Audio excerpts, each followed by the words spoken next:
Ito ang mini donut na gamit lang ang sliced bread. Hindi na kailangan magmasa at gumawa ng dough. Instant, may mini donut ka na. Napakadali lang gawin at 3 ingredients lang. Milky at cheesy pa. Umpisahan na nga natin dito sa ating gatas. Tinimpla ko lang ito na gatas. Kung walang gatas, pwede naman tubig na lang. Mas makakasave kung tubig lang.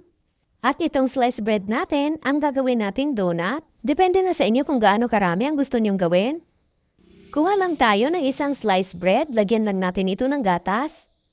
Yung sakto lang na mabasa ang sliced bread natin. Huwag din pasobrahan sa paglagay. Pwede naman dagdagan mamaya kung kulang. Kailangan talaga ganito ang gagawin natin para maging dough itong sliced bread natin. Madali lang naman ito kasi malambot naman ang sliced bread natin. At bilugin lang natin ito. Pag nabilog na natin, lagyan lang natin ng konting mantika ang kamay. Madikit na kasi ito, iplatin lang natin ang bahagya. At lagyan lang natin ng cheese, palaman natin dito sa ating mini donut. At bilugin lang natin ito ulit.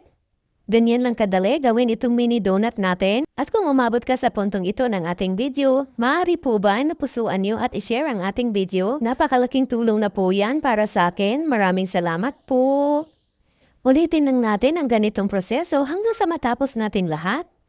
Ito na yata ang pinakamadaling paraan sa paggawa ng donut.